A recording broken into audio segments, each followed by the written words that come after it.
nous t'élevons plus haut, plus haut, nous t'élevons plus haut.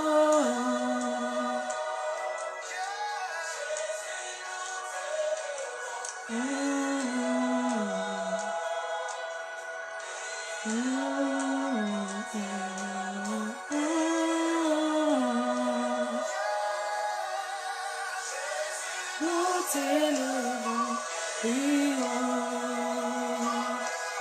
plus haut, nous t'élevons plus haut.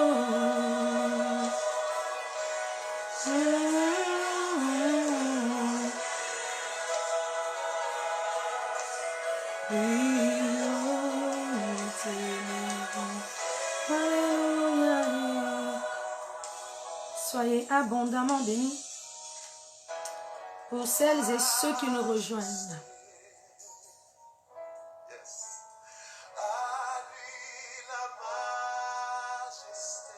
À toi, Jésus, yes.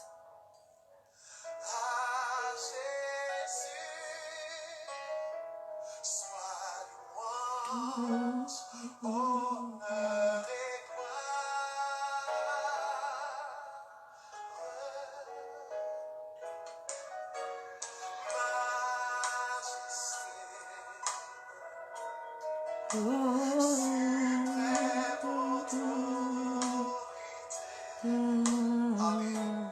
Alléluia, toi, Saint.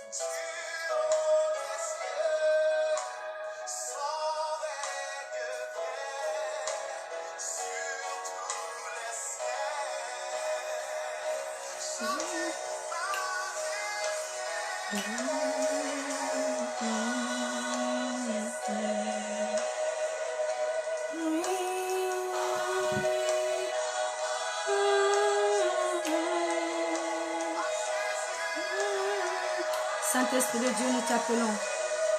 Prends le contrôle. Tu dis que là où deux ou trois sont assemblés à ton nom, tu es là. Envoie tes filles, tes valeureuses guerrières, tes enfants. Majesté.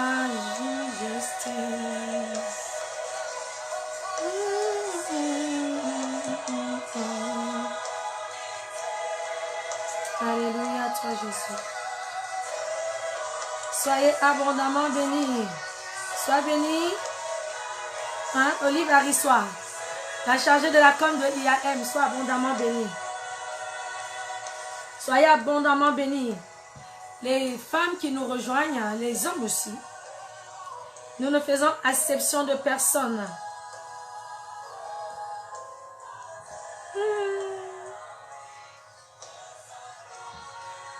Alléluia, toi, Saint-Esprit de Dieu. Je vais par simple grâce, parce que tout est grâce. Amen. M'adresser à une bien-aimée en ce jour, pour l'aider à ne pas détruire son foyer, à ne pas éteindre la flamme des sentiments, de l'amour que son mari peut encore avoir pour elle. Donc je vous invite à partager. Partager pour sauver une bien-aimée quelque part, pour éclairer une bien-aimée quelque part, pour l'encourager. Nous devons savoir que tout message qui vient pour nous recadrer, c'est un message qui vient pour nous encourager à devenir meilleurs. Amen. C'est pourquoi notre papa lui-même, il a dit qu'il châtie ceux qu'il aime. C'est comme un père qu'il nous corrige. Et aujourd'hui, il m'envoie recadrer une femme, éveiller la conscience d'une femme. Donc, connectez-vous les femmes. Hein? N'allez pas regarder les feux de l'amour. Hein?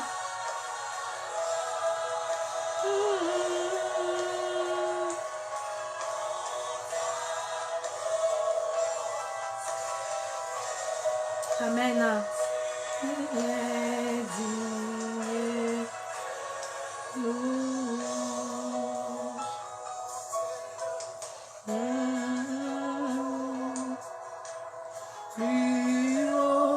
nous t'élevons plus haut.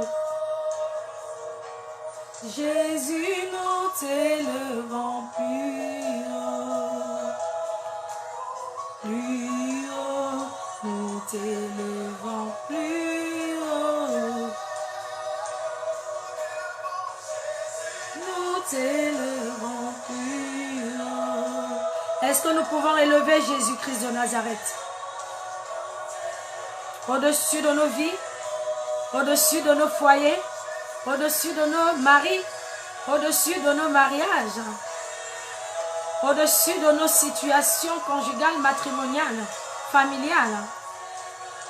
Plus haut. Il a dit que si Christ ne bâtit, celui qui bâtit, bâtit en vain. Et c'est aussi par Christ que nous venons bâtir aujourd'hui, au travers de ce thème. Amen. Femme, es-tu un véritable bonheur pour ton mari? Amen. On se donne 2-3 petites minutes encore. Hein? Le temps vraiment de permettre à chacun d'arriver, chacune aussi. Soyez abondamment bénis. Je ne vois pas forcément des messages qui s'affichent. Mais je bénis le Seigneur pour chacun, chacune de vous. Je vais m'adresser particulièrement aux femmes aujourd'hui. Parce que je suis une femme. Et que la bonne charité commence par soi-même. Donc, je vais commencer par nous les femmes. C'est aussi dans cet ordre. Et c'est dans cet état d'esprit aussi que notre Père, notre Maître nous enseigne. Quand nous allons dans le livre de Éphésiens 5, verset 22, si ma mémoire est bonne, nous verrons que Dieu va d'abord s'adresser à la femme. Il va d'abord lui dire, femme, soyez soumise à vos maris, avant d'aller parler à l'homme. Amen. Donc je sais que beaucoup de femmes vont se dire, oui, mais là, elle est en train de nous parler, mais le mari aussi est comme ci, le mari aussi fait ceci, mais lui aussi, n'est-ce pas, il boit, n'est-ce pas, il me fait du mal, et n'est-ce pas, il me... C'est comme ça, nous les femmes, on est des chipoteuses. Mais ce que je veux dire à une femme, c'est que, quel que soit ce que ton mari te fait, quelle que soit la situation dans laquelle tu peux te trouver dans ton couple, c'est à toi d'abord que le Seigneur s'adresse. Parce qu'il t'a déjà dit que c'est toi qui bâtissais ta maison, ton foyer. Amen. Et si tu es positionné comme il se doit, le reste suivra. Oui, le reste suivra véritablement. Donc il faille simplement que tu acceptes d'être recadré en ce jour et de ne pas te dire qu'on s'adresse à toi tout le temps. C'est toujours à la femme. C'est ce que nous aimons dire, nous les femmes. Et le thème d'aujourd'hui, c'est « Femme, es-tu véritablement le bonheur pour ton mari ?» Amen. J'ai mis le véritablement entre parenthèses. Pourquoi? Parce que la vérité est que le livre de Proverbes 18, 22 nous dit, la parole de Dieu est véridique. Elle est esprit et vie et elle nous dit dans Proverbes 18, 22 que celui qui trouve une femme a trouvé le bonheur. Celui qui t'a trouvé, madame, celui qui t'a trouvé, jeune femme, celui qui t'a trouvé, maman, celui qui t'a trouvé, tata, ou celui qui est même en train de te chercher actuellement. La Bible dit que il trouve le bonheur. Amen. Ça, c'est la vérité. Mais est-ce que sur le principe, est-ce que dans la réalité, tu es vraiment ce bonheur-là? Amen. Est-ce que tu es véritablement ce bonheur-là? Quand on regarde au quotidien, dans ton foyer, ton comportement, ton attitude, ton langage, tes actions, est-ce qu'on trouve que tu es véritablement ce que la parole de Dieu, elle dit? Sachant que la parole de Dieu ne ment pas, puisque la parole de Dieu, c'est Dieu lui-même. Et Dieu dit à quiconque homme, en parlant de toi qui te trouve, que tu as trouvé ma fille, tu as trouvé ma servante, alors tu as trouvé le bonheur. Mais le constat est quelquefois, malheureusement, tout autre. Et c'est suite à ce constat que le Seigneur veut repositionner les choses dans la vie d'une femme. dans l'esprit avant tout d'une femme, dans le comportement, l'attitude d'une femme. Parce que Dieu se refuse de passer pour un menteur. Ce que tu dois savoir, ma bien-aimée, ce que je dois savoir, c'est que quand Dieu a parlé, sa parole est vérité. Mais nous, quelquefois, nous la rendons mensongère. Parce que nous faisons tout le contraire de cette vérité céleste. À cause, peut-être des réalités sur lesquelles nous nous appuyons au quotidien. Qu'entend-on par réalité du quotidien? Beaucoup de femmes, à qui le Seigneur a dit, femme, sois soumise à ton mari, vont utiliser peut-être des tas d'alcoolisme du mari pour dire non, parce qu'il est alcoolique, je me dois de ne plus lui être soumise. Parce qu'il sort le matin et il rentre tard le soir. Alors là, il va voir. Et c'est comme ça qu'on fait basculer la parole de Dieu, de vérité, qu'elle est, dans les lieux célestes, mais aussi sur la terre et sous la terre. On la fait basculer, elle demeure uniquement vérité dans le spirituel, mais dans le réel, dans le naturel, c'est tout autre chose. Et c'est aussi ça qui tue l'évangélisation. Parce que beaucoup, par le comportement de la femme chrétienne que nous sommes, pourraient être gagnés à Christ. Même ton mari, toi qui te dis que tu es chrétienne, et ton mari est païen, et ton mari est là, il ne veut même pas que tu ailles à l'église. Ton comportement, s'il ne corrobore pas à Proverbe 18, 22, tu auras du mal à l'amener à l'église. Tu auras du mal à le gagner à Christ. Donc, il est important que déjà, toi, femme, tu te repositionnes en ce soir comme étant un véritable bonheur pour celui qui t'a trouvé. Pour celui qui est en train de te chercher et qui va te trouver très bientôt. Parce que parmi vous, il y a des femmes qui aspirent au mariage. Le Seigneur n'est pas loin d'envoyer ton fiancé, ton mari. Mais comment va-t-il te trouver? Va-t-il te trouver dans un état d'esprit où tu as compris ce qu'être une source de bonheur pour un homme? Ou va-t-il te trouver dans un état d'esprit où tu es encore complètement à l'ouest? En te disant que non, bah écoute, le plus important c'est que... Amen. Et avant de t'amener dans les profondeurs, je vais déjà, avec la définition que j'ai trouvée du dictionnaire, t'expliquer ce qu'est le bonheur. Quelquefois, c'est parce que nous ne comprenons pas les choses aussi que nous faisons mal. Et c'est pourquoi, en tant qu'enseignante, je me dois de t'amener, de nous amener à comprendre les choses telles que le Seigneur voudrait qu'on les comprenne. C'est ça l'édification et le perfectionnement des saints auxquels le Seigneur nous appelle en tant que serviteurs et servantes. Et donc, j'ai regardé dans le dictionnaire, c'était quoi le bonheur? Qu'est-ce que le bonheur, Seigneur? Tu dis dans ta parole que celui qui trouve une femme trouve le bonheur. Mais c'est quoi exactement le bonheur? Et le dictionnaire va me dire que le bonheur est un état de satisfaction complète, caractérisé par sa stabilité et sa durabilité. Le bonheur est un état de satisfaction complète, caractérisé par sa stabilité et sa durabilité. Sur cette première ligne de la définition du bonheur, par ceux à qui Dieu a donné l'intelligence de nous sortir des dictionnaires, nous pouvons déjà, d'ores et déjà, comprendre que le bonheur n'est pas un instant T. Le bonheur n'a rien à voir avec un temps, une réjouissance ponctuelle. Nous comprenons d'ores et déjà que le bonheur, c'est une satisfaction. Ça veut dire que la personne doit être satisfaite complètement. Alléluia. Et le dictionnaire va nous dire que cette satisfaction complète est caractérisée par sa stabilité. Ça veut dire que toutefois où toi, femme, tu donnes à ton mari de la joie le lundi et le mardi, tu lui apportes de la tristesse, tu n'es plus le bonheur pour lui. Ça veut dire que toi, femme, toutes les fois où tu vas être avec ton mari dans un moment de tendresse, amoureux, machin, câlin, hein, et après ce temps, tu vas lui sortir les griffes de la lionne, lui crier dessus. Tu n'es pas le bonheur pour cet homme. Parce que tu te dois d'être une satisfaction complète et stable. Amen. Et la définition va continuer par nous dire que durabilité, c'est caractérisé par sa durabilité. Ça veut dire que ce n'est pas quelque chose qui s'arrête dans la prochaine minute. Le bonheur, c'est quelque chose de stable et de durable. C'est jusqu'à l'infini. Il n'y a pas de date. Il n'y a pas de délai pour que toi, femme, tu rendes ton mari heureux.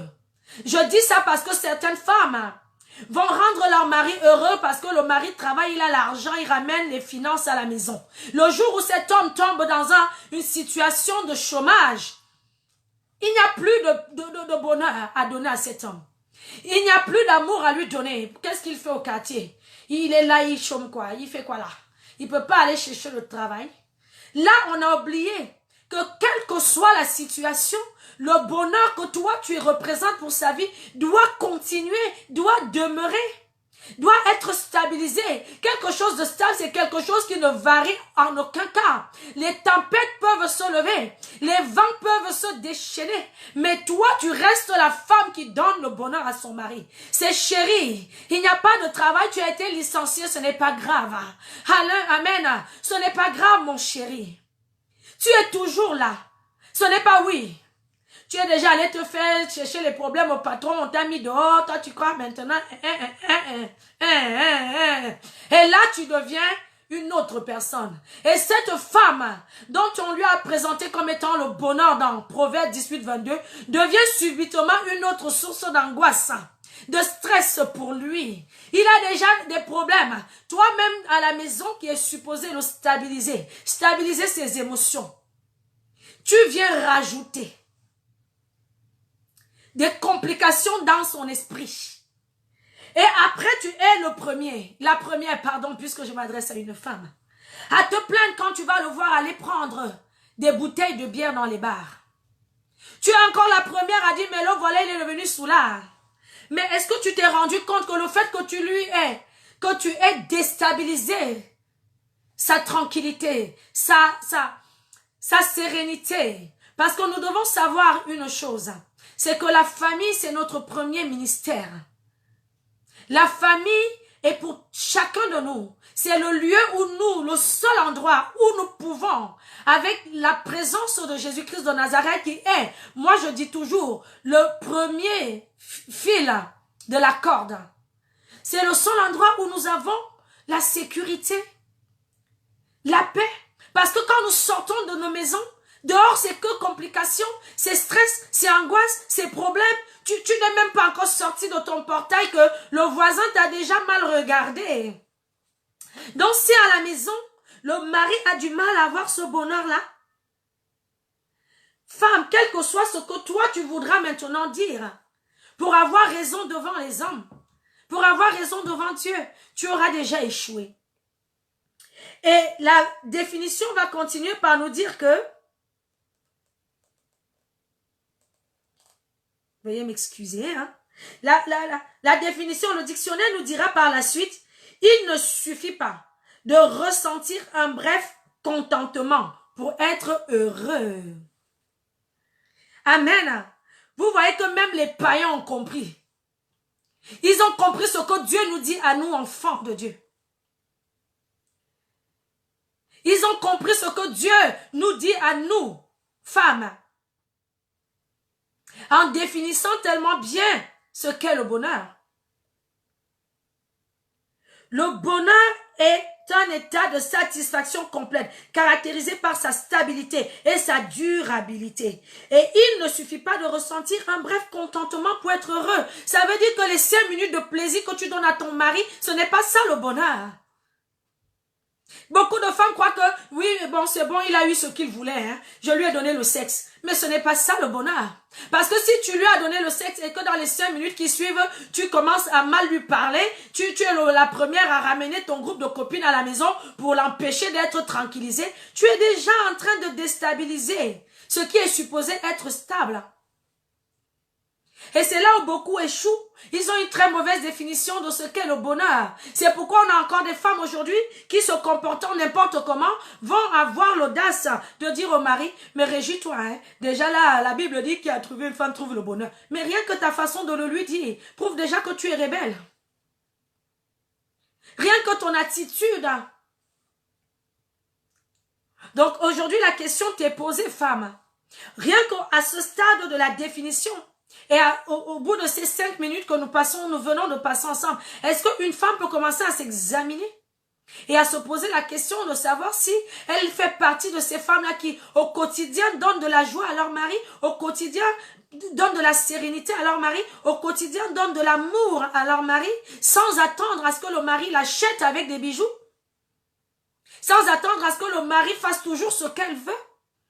Il y a des femmes parce que l'homme n'a pas fait ce que toi tu voulais, alors là, toi tu ne vas pas faire ce que lui aussi il attend. Sauf que tu ne comprends pas que c'est toi qui es le bonheur pour lui. Et tu ne comprends pas que en lui renvoyant ce bonheur lui permet lui de s'améliorer. Parce que toute personne qui est bien dans sa peau aura envie de faire des efforts. Toute personne qui est bien dans sa peau aura envie de faire des compromis. Est-ce qu'une femme est en train d'entendre en fait ce que l'esprit veut qu'elle reçoive en ce soir? Si tu dis que tu es le bonheur pour ton mari, comment ça se fait que tu es la femme dont au quartier tous les jours le mari entend les histoires avec les voisins et les voisines?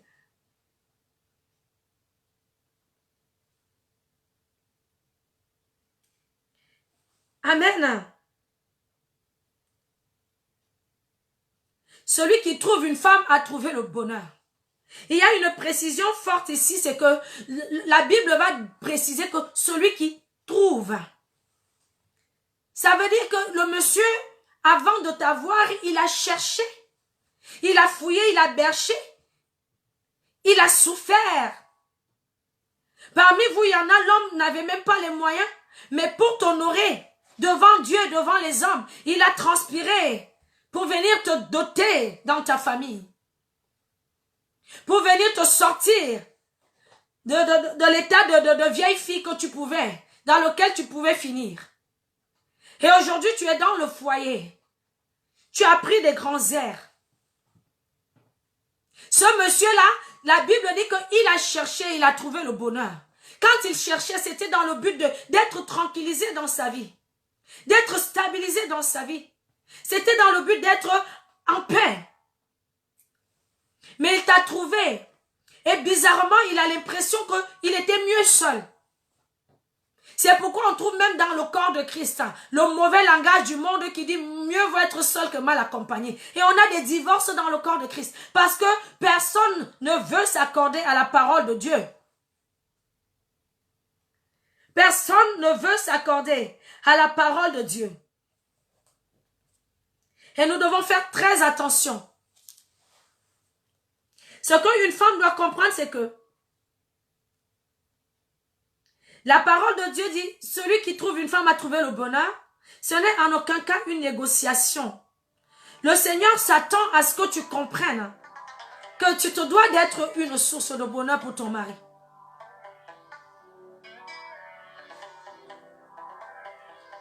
Amen. J'ai traité plusieurs en tant qu'enseignante édificatrice, appelée pour suivre les couples, les femmes avant tout, mais aussi les couples, les familles. J'ai traité des cas où mais l'homme avait envie de se suicider. Parmi vous-même, chrétiennes, certains hommes sont venus même à Christ par amour pour vous. Mais en arrivant là, c'était déchéance. Aujourd'hui, il y a des couples, des années de mariage où on n'a jamais connu le bonheur. Ça a été les 5 premières minutes de la lune de miel parce que bon, là, on t'avait amené un peu en voyage quelque part. Hein? Mais depuis que tu es revenu là, C'est compliqué. Qu'est-ce qui est... Chaque femme, est-ce que chacune de nous peut s'examiner? Qu'est-ce qui rend les choses aussi compliquées alors qu'elles pourraient être simples?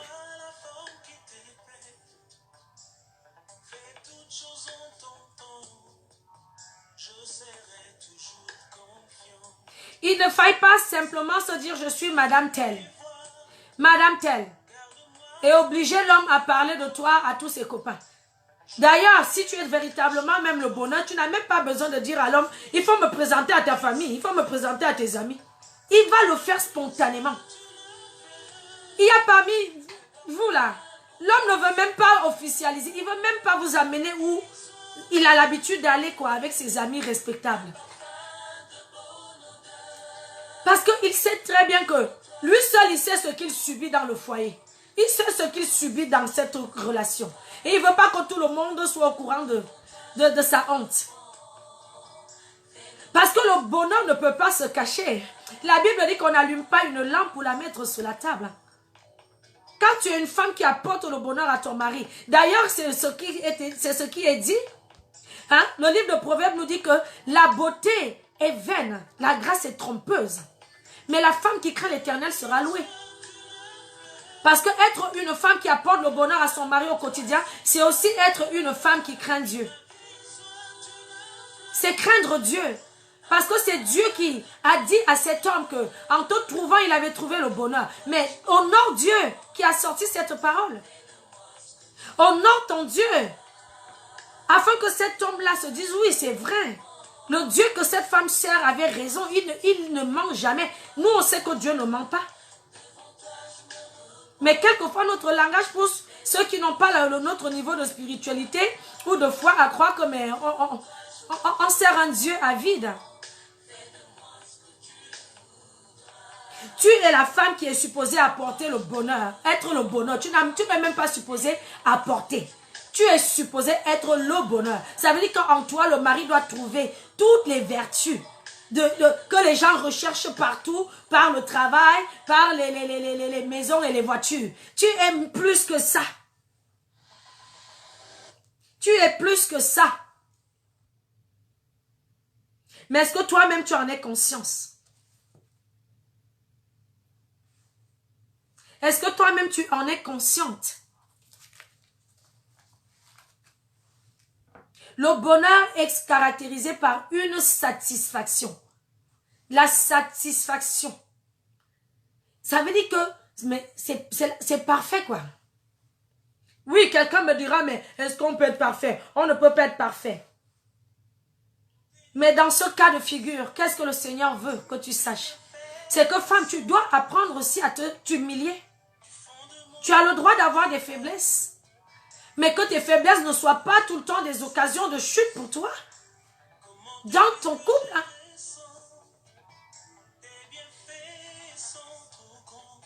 Une femme qui est là, elle est supposée être le bonheur qui va dire à son mari, mais moi c'est comme ça, quand tu es venu me chercher chez les parents, tu savais que j'étais comme ça.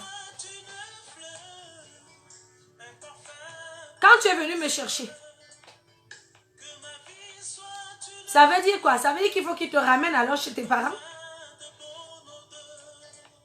C'est à toi de te dire que quand tu étais chez tes parents, tu étais un diamant à l'état brut. Et cet homme-là, comme un mineur, il est allé au fond il a creusé parce que la Bible dit qu'il l'a trouvé. Ça veut dire qu'il t'a cherché. Il a été comme quand on va chercher l'or, le diamant. On creuse. On va tout au fond là, hein, de la terre. On ramène cet or-là qui est sale. On ramène ce diamant-là qui est sale. Mais ça ne veut pas dire qu'on veut que ce diamant-là reste comme ça.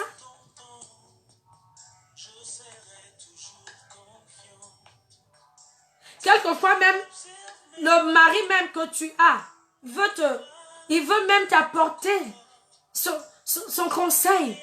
Non, mais ma femme, tu ne vois pas que normalement, tu ne devrais pas faire comme ça parce que quand on est une femme, on n'a pas ce comportement-là devant les amis de son mari. Hé, laisse-moi, tu n'as pas besoin de... Tu n'es pas mon père. Tu n'es pas mon père. Mais il est plus que ton père.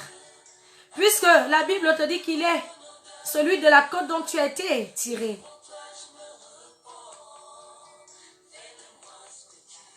J'ai traité l'affaire d'un de mes fils à une époque où il revenait le soir. Il trouvait que sa femme avait laissé les enfants affamés. Les enfants dormaient affamés.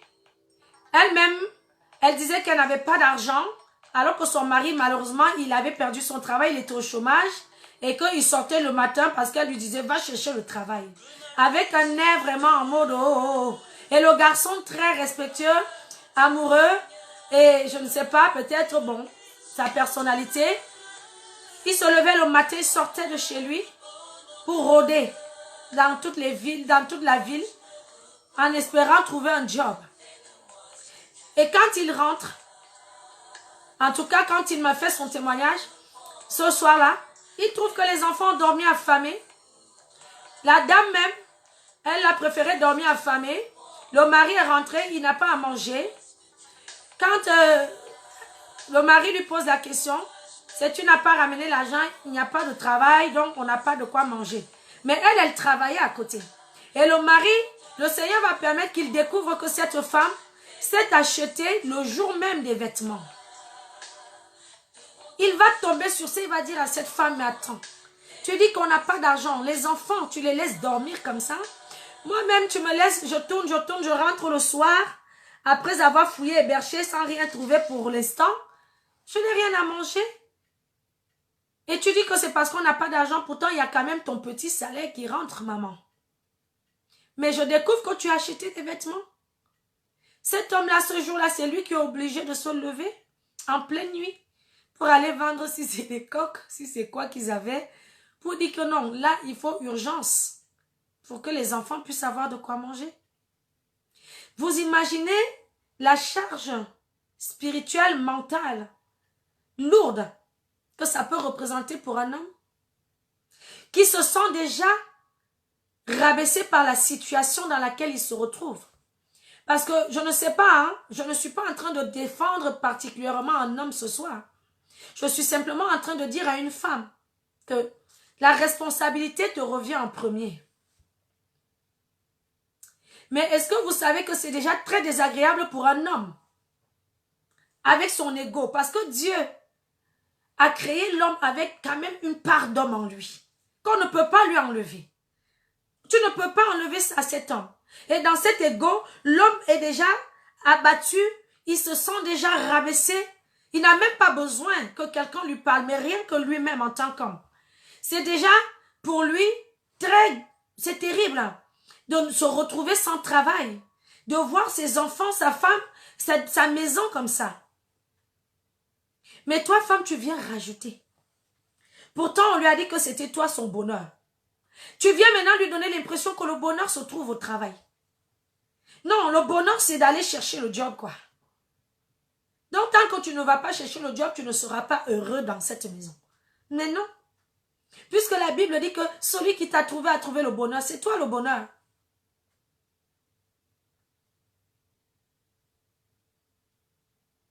C'est toi le bonheur dans la vie de cet homme.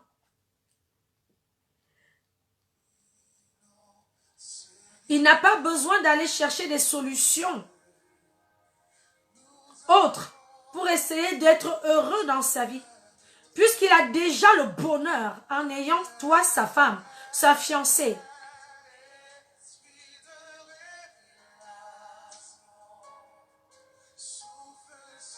Mais parce que tu ne peux pas lui apporter ce bonheur, bien sûr, il va chercher des solutions, mais qui ne seront pas des solutions qui seront les meilleures pour lui.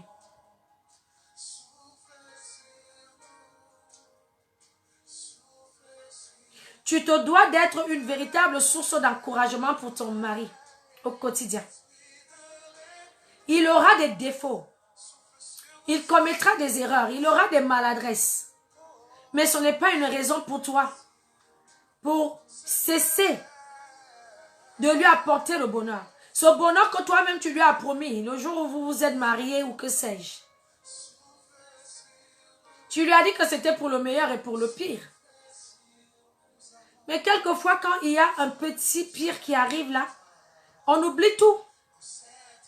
On n'est plus l'être semblable. On n'est plus laide. On n'est plus la chérie coco d'amour.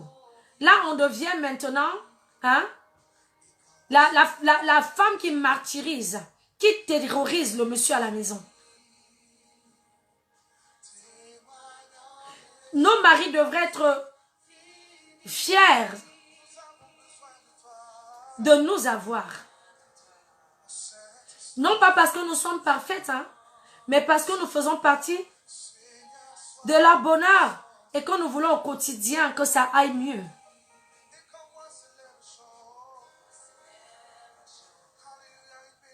Toi, la femme qui, le mari va partir, si c'est au travail, si c'est, je ne sais pas, voir ses amis, il va rentrer, il ne te trouve même pas à la maison. Et tu vas rentrer plus tard que lui, comme pour lui montrer que... Pourtant, quand lui il rentre, il se dit, non, je m'en vais me réjouir, je m'en vais retrouver mon bonheur à la maison.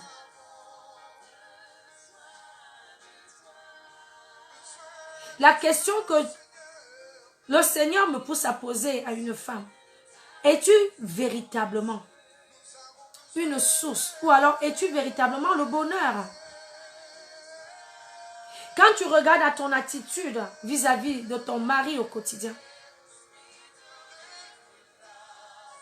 il ne suffit pas de répéter la parole de Dieu à tort et à travers pour se donner une certaine valeur. Hé, monsieur, tu savais. La Bible dit, celui qui a trouvé une femme trouve le bonheur. Mais la Bible a dit, oui, c'est la vérité. Mais toi-même, ton comportement dit quoi? Ton langage dit quoi? Ton attitude dit quoi?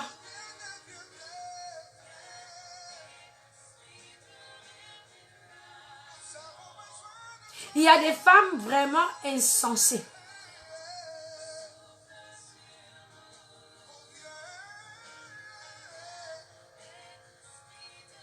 Celles qui vont livrer même leur mari publiquement.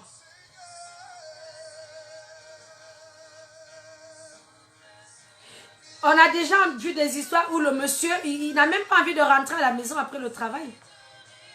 Il se dit, mais où la femme là à la maison, qu'est-ce qui m'attend encore? Alors que quand il t'a épousé là, hein, les 2 premiers jours, ça a duré 2 jours.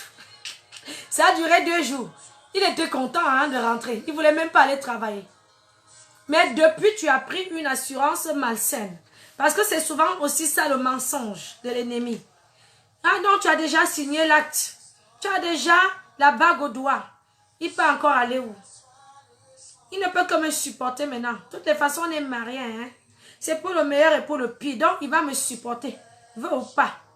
Hein? Il y a une expression qui disait, la choisie, c'est la choisie.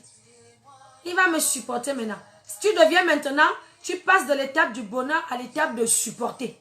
Ça veut dire que l'homme vit avec toi parce qu'il a honte même peut-être maintenant de retourner dire à ses amis que c'est mauvais. Donc, ça commence à devenir maintenant un mariage de surface. Une vie de famille de surface. On croit que vous êtes heureux, on croit que tout va bien, mais c'est la comédie devant les gens. Mais il faille que ça change. Il faille véritablement que nous femmes, nous soyons vraiment des sources de satisfaction complète. Complète. Tu dois satisfaire ton mari dans tous les domaines. Amen. Tu dois satisfaire ton mari dans tous les domaines. C'est ça le bonheur. Ne choisis pas le domaine qui te plaît et tu enlèves, tu dis non, mais moi, au niveau de ce qu'est le faire à manger là, non, moi-même, je me dis non, il peut se débrouiller. Hein? Tu dois véritablement travailler dessus.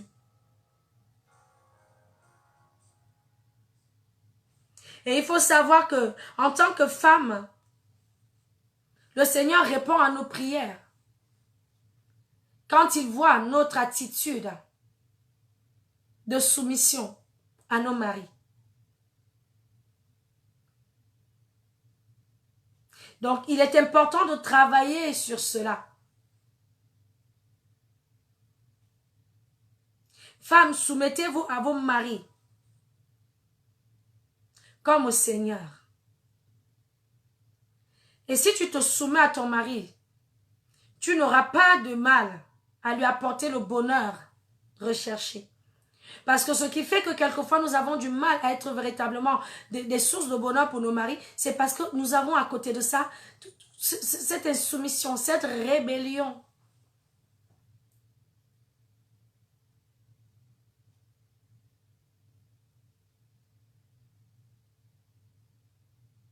Donc vraiment qu'une femme soit encouragée ce soir.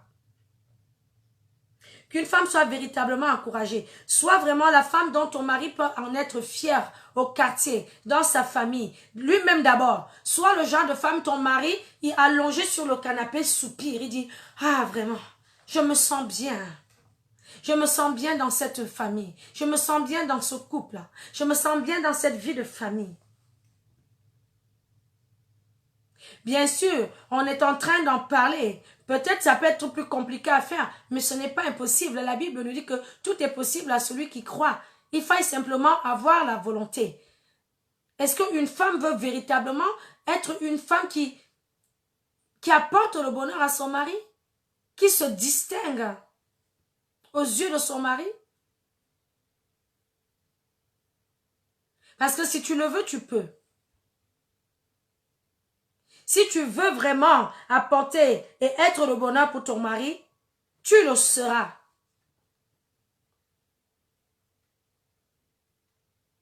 Il n'est véritablement pas normal que même nous, en tant que chrétiennes, on trouve les mêmes situations que l'on pourrait trouver dans un couple non chrétien. Pourtant, nous sommes lumière du monde.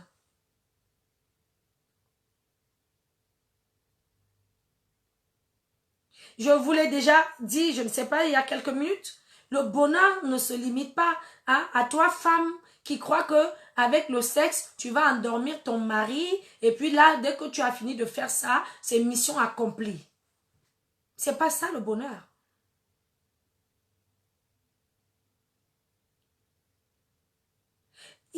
Et ce n'est pas non plus lui faire à manger et lui déposer ça comme ça sur la table et dire, hey, c'est bon, j'ai laissé la nourriture là-bas à la maison, il va se débrouiller. Ce n'est pas ça non plus.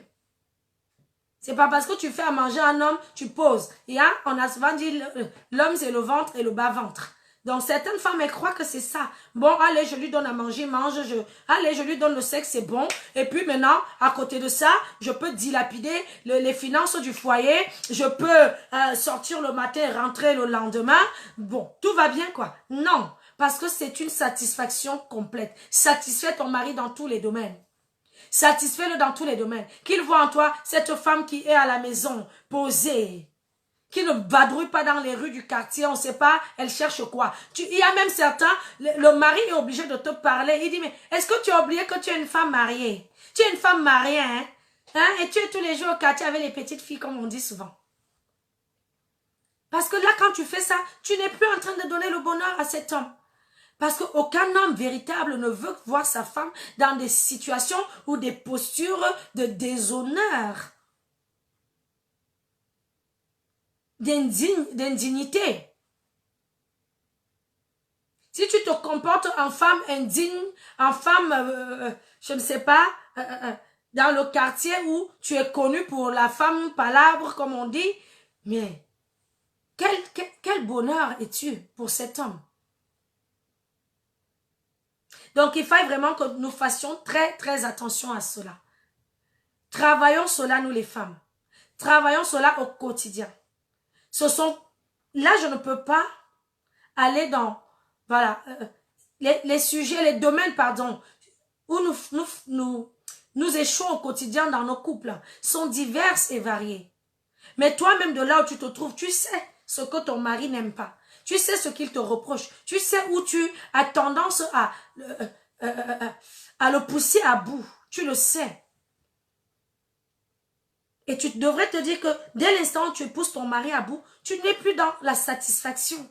Il doit être satisfait de toi, de ce que tu lui apportes. Et parce qu'on ne peut pas parler, parce que là nous sommes à la fin, dans quelques petites minutes, on ne peut pas parler de problème sans essayer d'apporter des solutions. Moi, j'ai 3 clés aujourd'hui à t'apporter. Mais il faille que tu veuilles les récupérer. Et essayer d'ouvrir des portes avec, hein, pour avancer. Pour que ce soit moins tendu entre ton mari et toi. Parce que si ton mari commence à te dire au quotidien, je regrette de t'avoir épousé. Vraiment, si tu savais où je suis là, si je pouvais revenir en arrière. Ah là là là là là là, qui m'avait envoyé. Il y a des hommes, des fois tu les entends, tu entends ces hommes-là le dire. J'ai commis une erreur. Ce langage-là ne devrait pas exister dans nos foyers. Donc, la première clé, c'est que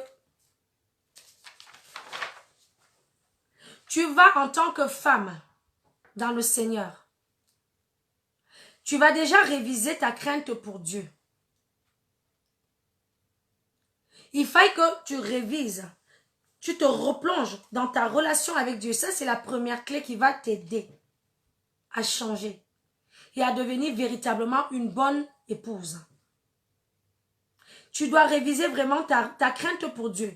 Parce que si tu crains Dieu, tu vas honorer ton mari. Tu vas respecter ton mari. Tu vas vouloir plaire à ton mari. Tu vas vouloir apporter à ton mari ce dont il a besoin. Et ce, tous les jours. Parce qu'on a vu que c'est dans la durabilité. Ce n'est pas le bonheur que vous donnez à vos maris le jour du 8 mars parce que vous voulez avoir le pain de la fête des femmes. C'est la fête des... Mais dès que le 8 mars est passé, tu as eu ton pain. Le 9 mars, tu es une autre femme. Lui-même, il dit, mais je comprends pas. La femme, là, hier, là, elle me faisait des bisous jusqu'à... Hier, là, même là, vraiment, elle m'a même... Mais aujourd'hui, qu'est-ce qui se passe?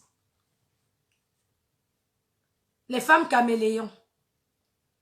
Quand elle veut quelque chose, elle devient mielleuse. Mon chéri Coco, là, c'est le bonheur. Elle devient vraiment le bonheur. Hein.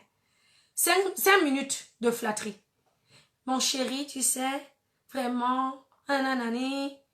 Dès qu'elle a eu ce qu'elle veut, c'est un autre visage. Ce n'est pas ça. Le bonheur, c'est pas les 5 minutes que tu donnes à ton mari de joie tous les 10 ans. C'est toutes les minutes, tout le temps, tous les jours. Et ce, jusqu'à ce que la mort vous sépare. Quand la Bible te dit que, quand tu vas à la mairie ou à l'église et que tu dis, oui, pour le meilleur et pour le pire, ce n'est pas qu'on s'attend, on ne s'attend pas à ce que le pire là vienne de toi. Quand on dit ça, c'est parce qu'on se dit que le pire peut venir de dehors. Mais si c'est de toi que le pire vient dans le foyer, c'est très mauvais. C'est dangereux. C'est dangereux. Pour le meilleur et pour le pire. C'est si le pire vient dehors. Et justement, on a parlé de ça, que le pire qui peut venir de dehors, c'est tu apprends que ton mari était licencié, par exemple. Là, tu dis, bon, le pire est venu, mais on s'était dit que pour le meilleur et pour le pire, je lui apporterai le bonheur. Je serai pour lui le bonheur. Et là, tu continues de l'aimer comme si de rien n'était. Tu continues de le soutenir, de l'encourager, de le fortifier. Tu continues de lui apporter tout ce que tu lui apportais quand il avait le gros salaire là avec lequel il t'achetait les BMW. Tu ne changes pas. Là, tu es le bonheur. Parce que là, tu restes stable. Tu es imperturbable dans ta façon d'être avec ton mari. Si tu es le genre de femme qui change là, c'est que tu n'étais pas un bonheur stable. Tu n'étais pas un bonheur complet. Tu n'étais pas un bonheur durable. Hein? La femme qui divorce du mari qui veut divorcer parce que le mari, hein, du jour au lendemain, il n'a plus d'argent. Donc, révisons déjà. Voilà la première clé. Révise ta crainte pour Dieu. Parce que ta crainte pour Dieu est ce qui se déclenchera au-dedans de toi. L'envie d'apporter du bonheur à cet homme. Quel que soit ce qu'il fait. On a dit que c'était vraiment, ça ne changeait pas. Il peut être alcoolique. Il peut même te taper. Je ne lui demande pas de le faire. Hein. Mais toi, tu ne dois pas changer. Tu ne dois pas changer. La deuxième clé, c'est que nous femmes, nous devons accepter d'être malléables entre les mains de Dieu. Beaucoup de femmes aujourd'hui qui ont du mal à être une source de bonheur pour leur mari sont très souvent les femmes qui se refusent d'être brisées par Dieu. Dieu va te dire, tais-toi. Non, pourquoi je dois me taire? Il ne fait que m'insulter depuis le matin, tu n'as pas vu. Moi-même là, si je me tais, là, il va croire que... Dieu va te dire, prends sur toi. Dieu va te dire, change, soumets-toi. Pourquoi je dois me soumettre? Moi-même, la jolie fille de mon papa.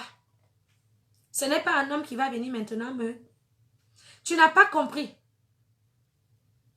que si tu ne te déposes pas comme de l'argile dans les mains de Dieu, pour dire Seigneur, ok, j'accepte papa. Fais de moi ce que tu veux. Fais de moi une bonne épouse. Parce qu'il ne suffit pas simplement de dire à Dieu, fais de moi une bonne épouse. Il faut aussi le vouloir. Parce que Dieu, quand il voudra faire de toi la bonne épouse, pour que tu rentres parfaitement dans les cordes de Proverbe 18, 22, il va te demander de faire des choses ou d'accepter des choses que tu ne pouvais pas accepter avant. Mais il faudra que tu les acceptes. Il faudra que tu les acceptes. Moi, j'ai suivi des situations conjugales où Dieu va dire à la femme qui va dire, il me trompe, il me trompe, il me trompe, il me trompe. Dieu va dire, supporte. Laisse-le te tromper. Elle va dire, mais c'est quoi cette histoire? Laisse-le te tromper, mais toi, laisse-moi, sois comme je veux que tu sois. Et c'est alors que j'empêcherai à ton mari de continuer de te tromper. Quelquefois, vous vous braquez, mais vous ne savez même pas que vous bloquez les miracles de Dieu dans votre foyer. Et après, vous venez vous crier dans la prière. Seigneur, feu, feu, Seigneur, mon mari doit changer, mon mari doit changer. Papa, justifie-moi, lève-toi. Dieu dit non. Tout n'est pas dans le quelquefois, c'est simplement dans la sagesse, dans l'humilité, dans la soumission à Dieu. Et d'ailleurs, tu ne peux pas prétendre être une chrétienne, une femme qui craint Dieu et qui dit qu'elle se soumet à Dieu, si dans ton couple, on te voit être faya. Hein? Si Dieu t'a appelé femme de feu pour Jésus, ce n'était pas contre ton mari. C'est pour que tu impactes pour sa gloire. C'était pas pour que chez toi, ça chauffe tout le temps. Tu montres à ton mari, je suis une femme de feu pour Jésus. Tu vas voir. C'est pas ça que Dieu te demande. Dieu dit qu'il prend les choses folles pour confondre les sages. Il nous appelle femmes de feu pour Jésus. Mais il veut démontrer que des femmes qui potentiellement peuvent être caractérielles, qui potentiellement peuvent être puissantes, sont celles qui sont aussi potentiellement les plus soumises. Et c'est ça la folie de Dieu. C'est ça la folie de Dieu. Et c'est cette folie-là que Dieu, quand il voudra te mallier là, comme de l'argile là, tu diras, mais Seigneur, pourquoi tu veux que je me taise? Il va m'écraser. Dieu va te dire, laisse-toi écraser. Tu vas dire, mais ça veut dire qu'il va me prendre pour une faible. Il va croire qu'il est trop beau. Il va croire que c'est lui qui est fort. Mais tu n'es même pas encore en train de te rendre compte que c'est justement à ce moment-là que Dieu va t'utiliser pour confondre le caractère dur de cet homme.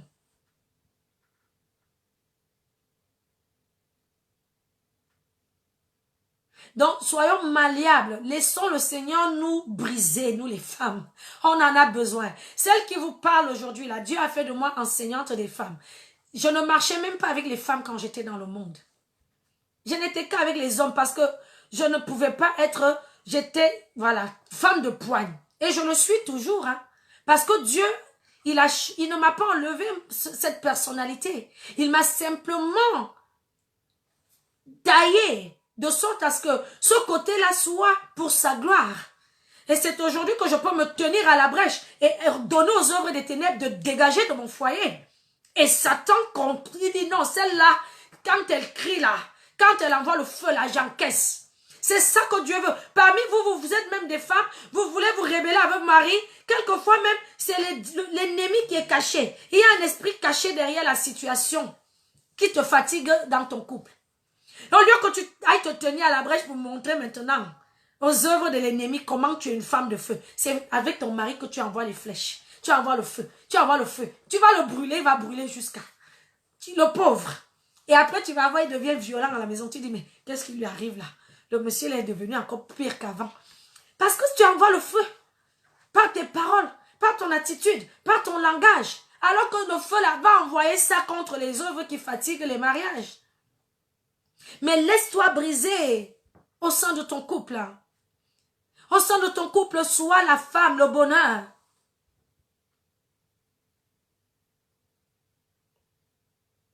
Et si tu laisses véritablement Dieu te briser, t'enlever le côté, la femme qui aime répondre tout le temps là. Il y en a, si elle ne répond pas, elle ne dort pas la nuit là. Le monsieur là, même s'il veut dormir, à minuit là, elle va mettre son réveil. Hein? Elle va le réveiller. Hé, monsieur, faut te réveiller là. Toi, tu dors parce qu'elle n'arrive même pas à trouver le sommeil. Il y a des femmes comme ça. Tellement elle garde le problème en elle. Qu'elle-même, elle a détruit son sommeil. Donc, quand le monsieur dort là, elle n'est pas contente. Pourquoi lui va dormir? Moi, je ne dors pas. Et c'est là où tu vas te lever, tu commences à fatiguer le monsieur. Alors que Dieu veut simplement te dire, ma fille, calme-toi. Laisse passer pour aujourd'hui.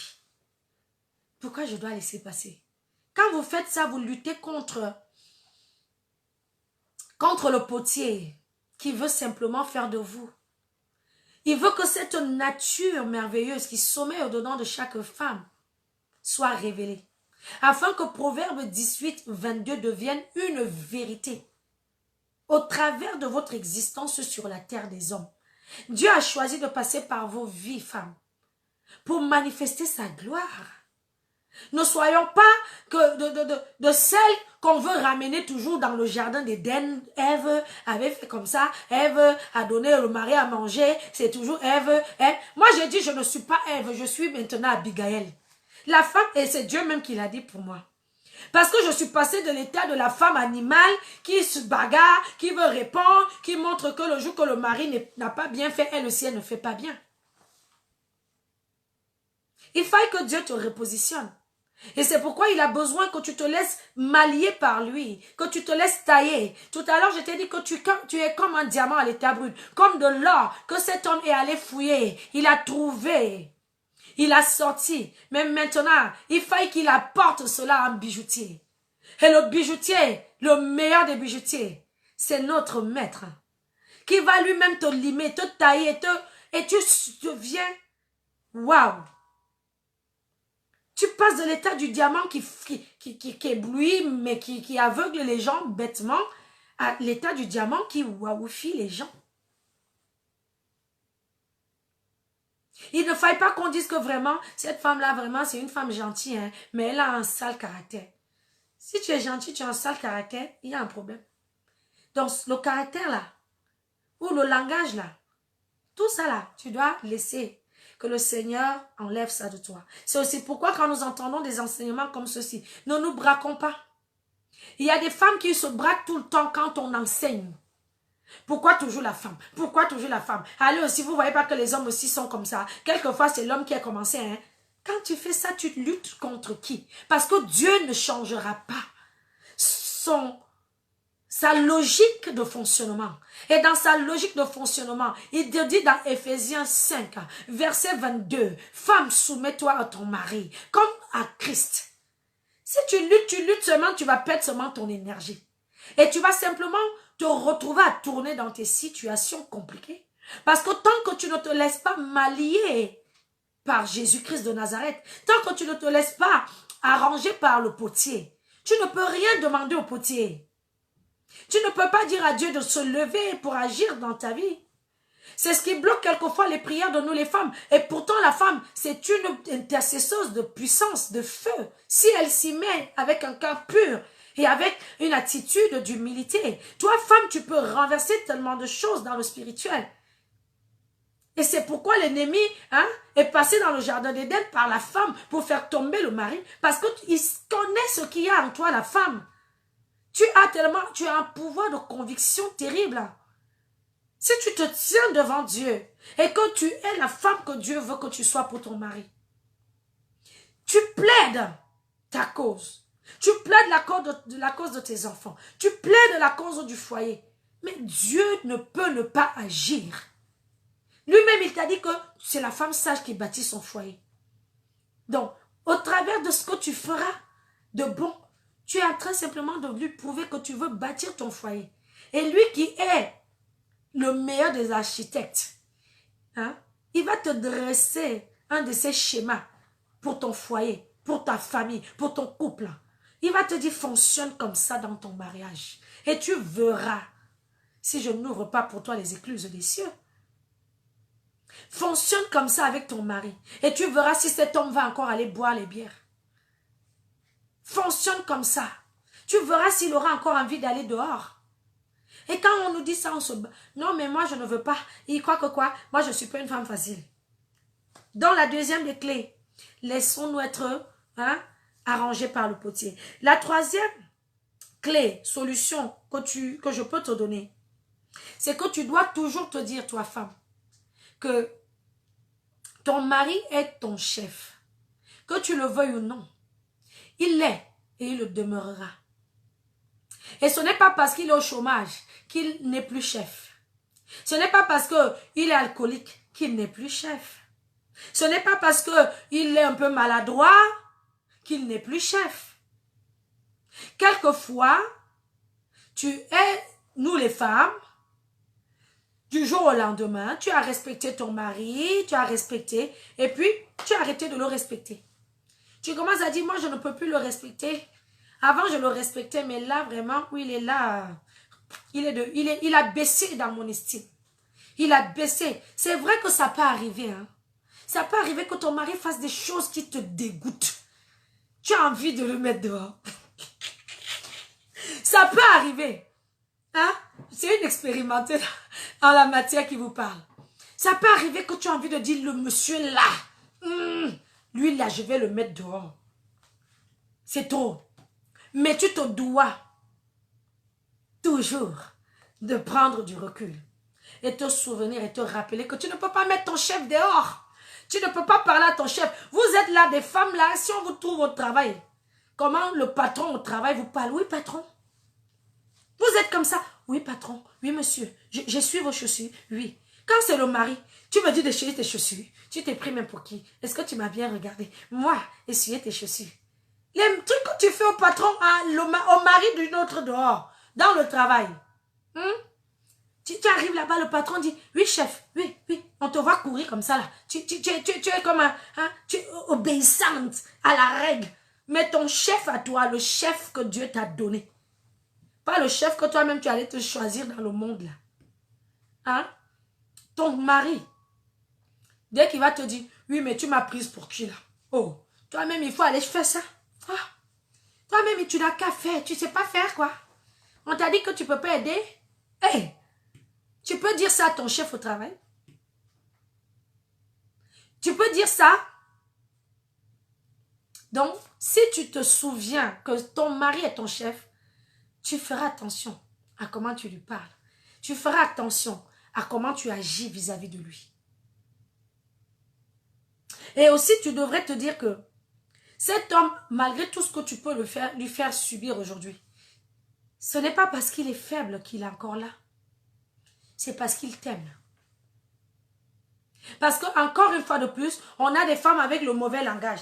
Ah là là là, il peut même aller où? Il peut aller où? Sans moi, il est foutu. Il peut aller chez qui même? Quelle femme va même le récupérer? Oui, il est là, même si ce n'est pas moi là qui peux l'aimer. Si ce n'est pas moi avec qui il peut vivre là, il peut encore vivre avec quelle femme? Des langages désinvoltes, une assurance diabolique. Tu crois que c'est toi qui fais que l'homme là reste parce que... Sauf si tu allais voir les féticheurs, comme certaines font encore. Elles sont dans Jésus, hein, mais elles ne croient pas que Jésus peut enraciner leur amour. Elles ont encore besoin d'aller consulter, hein, je ne sais pas qui, pour dire qu'il faut le mettre dans la bouteille. Comme ça, il n'a qu'à m'aimer jusqu'à la vie finie. Il ne peut même pas sortir. Si c'est peut-être sur ça que tu comptes, alors là, peut-être tu peux avoir ta petite raison. Mais si tu es vraiment enfant de Dieu, femme, servante de Dieu, fille de Dieu, tu ne vas pas ouvrir ta bouche pour croire que c'est toi qui es devenue la déesse dans la vie de cet homme. L'humilité l'humilité aussi va te permettre de te rendre compte que tu as des défauts. Mais cet homme reste parce qu'il t'aime. Et à cause de son amour pour toi, tu te devras de faire des efforts. Pour toi, en retour, être ce bonheur auquel il aspire. Donc vraiment, je vais te donner ces 3 clés aujourd'hui, en priant que le Saint-Esprit t'aide à y travailler sérieusement.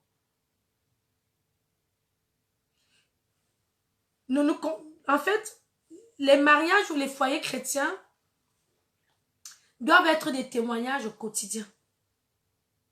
On ne doit pas trouver dans nos foyers. Ça peut arriver qu'il y ait des problèmes. Ça peut arriver qu'il y ait des dérapages, des maladresses, des trahisons et que sais-je. Ça peut arriver. Mais toi, femme, tu as pour responsabilité de ne pas changer. Une femme qui va aller tromper son mari parce que son mari ne lui a pas donné ce qu'elle voulait. Une femme qui va mettre son mari de côté et passer toutes ses journées avec ses copines. Alors que cet homme-là, c'est parce qu'il se sentait seul. Dans le jardin, la Bible nous dira que Dieu a créé Adam. Il a mis des animaux, il a mis des fleurs, il a mis tout autour d'Adam. Mais Adam se sentait toujours seul. Et c'est pourquoi Dieu va donner à Adam une femme. Parce que Dieu avait compris. D'ailleurs, Dieu comprend tout. Mais il avait compris que le bonheur d'un homme ne se trouve nulle part qu'en ce qui est sa moitié. Ne crois pas que ton mari, tu vas te dire que oui, mais il peut aller aussi avec ses amis au bar, ils peuvent aller regarder le foot, hein, que moi je profite de mes copines. Ton mari n'a pas forcément besoin d'aller voir ailleurs, faire des choses pour être heureux, puisque toi tu es son bonheur. Et ne te trouve pas des excuses du genre, oui, mais il a ses amis, oui, mais il a sa famille, oui, mais pour sous-entendre que tu peux retenir son bonheur. Parce que tu te dois de lui donner ce bonheur au quotidien. Dans le jardin d'Éden, si Ève n'avait pas été donnée à Adam, Adam serait encore triste jusqu'à aujourd'hui. Et nous refusons, alors que nous sommes dans les temps du réveil, que ça se termine hein, dans nos couples, comme ça s'est terminé dans le jardin d'Éden. Adam va pleurer à Dieu. Il va chercher sa femme. Et il va la trouver en Ève. D'ailleurs, on l'entend dire, voici enfin l'os de mes os, la chair de ma chair. L'homme avec qui tu es aujourd'hui, je ne le connais pas. Je ne sais pas, je ne connais pas les circonstances de votre rencontre. Mais je sais que cet homme-là, il a fallu qu'il te cherche pour te trouver. Je ne parle pas d'une recherche charnelle, mais il a aspiré au-dedans de lui à être en couple, à être marié. Et Dieu a fait grâce. Il t'a trouvé. Mais il ne faudrait pas qu'il finisse comme Adam. On voit Adam qui dit plus tard à Dieu, c'est la femme que tu m'as donnée qui m'a poussé à pécher. C'est la femme que tu m'as donnée. Et ça, Dieu ne le veut pas. Que dans nos foyers, on entende ce genre de langage. C'est pourquoi aujourd'hui, certains sont passés pour dire, oui, le mariage, dès qu'il y a un mariage qui se gâche. Un mariage dont la révélation est venue de Dieu. Oui, le mariage, n'est pas une prophétie. Mariez-vous par sentiment. C'est parce que tu t'étais marié avec un homme, c'est le pasteur ou quoi qui t'avait dit. Faisons attention. Ne sabotons pas l'image de Dieu au travers de nos vies. Ne sabotons pas la valeur que Dieu nous donne, nous les femmes. À ses yeux, vous verrez qu'ils nous disent de nous soumettre à nos maris, mais ils nous valorisent quelque part, encore plus. Quand il va dire à l'homme, toi aime ta femme, comme Christ a aimé l'Église, allant même jusqu'à se sacrifier pour elle. Donc, si Dieu veut que tu te soumettes, si Dieu veut que tu satisfasses ton mari, c'est parce que Dieu sait que ça va être un élément galvaniseur, encourageant pour ton mari de se sacrifier pour toi à son tour. Il y a des femmes, vous voulez beaucoup, que l'homme fasse beaucoup pour vous, mais vous ne faites jamais rien. Pourtant, vous devez commencer par faire. La femme sage bâtit sa maison. C'est toi qui poses le parpaing. C'est nous qui posons les parpaings. Donc, que le Seigneur vous bénisse abondamment. Que le Seigneur vous bénisse. N'hésitez pas à rejoindre notre page Femme de Feu pour Jésus, qui est une page d'enseignement tel que celui-ci, d'édification, de conseils. Nous, les Femmes de Feu pour Jésus, parce que je ne suis pas seule, j'ai avec moi une équipe de femmes dynamiques. Nous vous soutenons en prière, dans l'édification, dans les encouragements, dans les conseils. Donc n'hésitez pas, pour toute situation que vous subissez actuellement dans vos couples, à nous écrire, à nous rejoindre. Que le Seigneur vous bénisse abondamment. À très bientôt pour un nouveau programme. Père, je te rends grâce, merci pour ta parole. La Bible déclare qu'elle est esprit et vie. Je prie que cette parole qu'une femme a entendue en ce jour apporte de la vie au-dedans d'elle et connecte son esprit à ton esprit, afin qu'elle puisse être repositionnée dans ce que tu appelles d'elle le bonheur. Afin que celui avec qui elle vit aujourd'hui, celui avec qui elle est mariée aujourd'hui, celui avec qui elle a des projets de couple, de mariage aujourd'hui, puisse véritablement trouver en elle une source de satisfaction complète, stable et durable. Père, je te loue de ce que tu aides une femme à ne pas résister à ta voix et que cette parole qui est sortie tombe dans un cœur fertile. Elle y porte du fruit et ce fruit est visible de tous. Pour la seule gloire de ton nom, j'ai prié. Et je te bénis pour la vie de chacune des femmes qui étaient connectées, qui sera connectée plus tard, mais aussi des hommes qui étaient là, Père éternel, parce que ce ministère Femme de Feu pour Jésus ne fait exception d'aucun d'eux. Il est le ministère des familles. Sois abondamment béni pour ta fidélité à notre égard. Soyez abondamment bénis la famille, les mamans, les tontons, les enfants. Soyez vraiment bénis. Que le Seigneur vous arrose, qu'il vous surabonde. Nous sommes samedi 19 octobre 2019.